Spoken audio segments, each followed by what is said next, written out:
Flukkiger definitely scored a couple takedowns. I know the heat doesn't bother you, Hoist, but the sun would have to bother any fighter. It's almost halfway across the ring, kind of a disadvantage, not kind of a disadvantage, a definite disadvantage to Petkovic, and my partner Paul Lazenby was sitting right in the sun. Oh yeah, you know, the sun has made its way to my broadcast spot now, and I'm feeling it. It feels like a blast furnace. Petkovic had to spend his entire 1 minute of the interval sitting in that heat, and that's got to be a definite advantage for Flukkiger. Flukkiger drives him to the canvas again in round 3 here, Bodog fight from Costa Rica. Terrific action on the ground now. Let's see if Flukkiger can keep it up with some of those ground and pound tactics he had going. Trying to get his arms and hands free, gets it free, but a nice block by Petkovic. Oh man, every single shot that lands, it just sounds, you can hear it clear across the rim. That's a testament to the power of heavyweight fighters. Their techniques might not be as pretty, they might not be as fast, but boy, can they stomp a mud hole in somebody. And he's got the legs wrapped around him, trying to stop him from moving around too much, and finally time is called by the referee Troy Waugh. He's seen enough down on the canvas, and he lets them both get back up into the up position. And look at the fatigue of these two big heavyweights. It's tough for Flukkiger to get that big body, 262 pounds, to get back up. Ready? This is a true contest of wills. Both men can barely stay on their feet, especially Flukkiger, looking so fatigued, looking like he's possibly dizzy and losing his equilibrium, but still driving in, doing everything he can to get the takedown. Petkovic now coming back with a guillotine attempt that almost works and firing out with his fists. Big shot by Petkovic. Spins him around, does Flukkiger, and he's got him down on the canvas again. Has he got him locked up there? He's got the arm in, but it's still choke. Hoist, is he closing the choke from that position? No, he escaped. He just got out. Yeah, he just broke it, so he got out of that, the big damage. The problem is he's very fatigued. It goes back to when he took that Muay Thai kick right to the knee, and his knee buckled. He fell forward, and then he was able to, and which has surprised me, as fatigued as he is, and he was able to get him down on the canvas and doing the best he can and do a little ground and pound here. But it's tough because he's fatigued. As I say that, he blasts the head of Petkovic. Petkovic is playing very good defense. I wish he could go for more the submission, try out a little more. Oh, look at the way he jumps up and lets fly with that right hand. But exactly. It's impossible, Hoist, with all of this perspiration to really lock him up. It seems difficult. Nah, there's ways. There is. Nobody knows better than Hoist Gracie. He's seen a plethora of Vale Tudo events in Brazil where the fighters were just this sweaty and this hot. There's a mighty fatigue. Kellen Flukkiger, he's back up. He looks totally exhausted. He looks like he's ready to pass out. Referee asks if he's all right. This is a battle of wills. This is Vince Lombardi stuff now. Who wants it the most? Exactly. Flukkiger is so fatigued, so tired, but every time referee Troy Waugh asks him if he wants to continue, he gets angry and says, of course I want to continue. There is no quit in this guy at all, nor is there any quit in Petkovic. Petkovic proved to be very tough, and Flukkiger gets him back down to the canvas, gets on top. It's red hot where they are right now. The back on that canvas where the sun has been now for 20-25 minutes.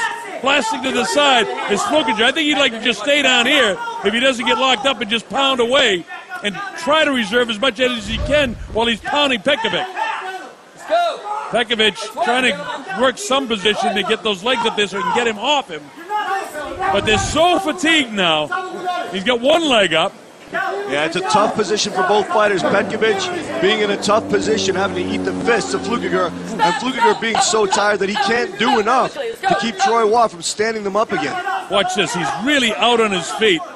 Petkovic is actually the fresher of the two. Flukkiger, well, we're in the closing seconds now, so we're going to get the full fight in. Flukkiger totally exhausted, but no quit neither one of these guys. Stiff jab by Petkovic. Closing seconds now. He grabs the leg again, locks it up, down to the canvas they go. In a superior position again. Where did he find the energy to get that single leg? The man can barely stand up, but he just willed it. He simply willed it. Shot in, grabbed the leg, and brought the fight right back down to the canvas. I thought I heard a pound for a 10-second warning, but evidently not. I don't see any time here. So there is time remaining, all right. And how much longer can these guys go? That seems like 30 minutes at this stage of the game, I'll tell you that. Hoist, you've been in some long, long wars in your time. You've got to know that for sure. lasts for a lifetime. Oh, yeah. A round like this, 5 minutes, lasts like 5 hours. A lifetime, says Royce Gracie. And this Flukiger is totally exhausted. He's not going to quit, though. He's winning. He's totally exhausted. There's no quitting this guy. The ref says, get your head back up. He's not aware of the time, you know. He just has to survive the next few seconds. Petkovic has to push the fight now if he wants to fight. Petkovic trying to push the fight, as Royce said. He's exhausted, too, but nowhere near as fatigued as is the big guy, Flukiger. Flukiger goes for that leg, tries to wrap it up and take him down. His balance is so bad, and it's all fatigue right now, as Petkovic just leans on him and takes him down, trying to wrap him up and blasts to the side of the head. We're in the closing seconds now of this fight. 10 seconds left. 10 seconds to weather the storm for Flukiger. Both fighters completely enervated. Unbelievable for Flukiger to be able to hang in there. With about 2 minutes to go, he was totally spent. There's the buzzer. It's all over. Well, I'll tell you what, I'm going to give Petkovic the victor in that round, 10-9. Overall, it's going to be 2 rounds to 1, and I got to go with Petkovic in that round.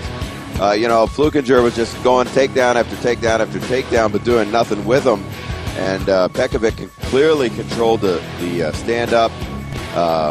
He more or less made Kellen look bad when he had his hands on his knees in exhaustion. Keep in mind, the heat, I 100% feel played a part in that.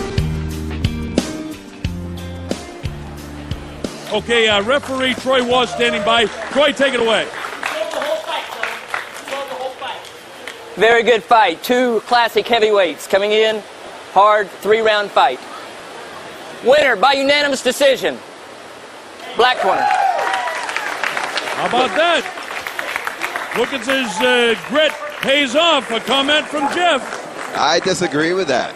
It was a close fight. I'll give him that. I'm not one of the judges. I don't see the things that they see. When you leave it up to the judges, that's the worst possible thing you could do. The game plan going in was to try and stand a little more. I've only been training 2 months.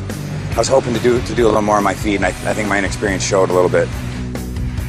He's good in takedowns, but he's not so hard punch. I think I win by close decision, but you never know. The slam, actually, the canvas where the sun was on it was extremely hot. So when I got in, I had to walk him over to the shaded part to put him down. Yeah, it's really attractive move, but it's nothing to me. I'm judo. I used to take downs and stuff like this. I'm happy that I won, but I'm not too excited about the way I looked.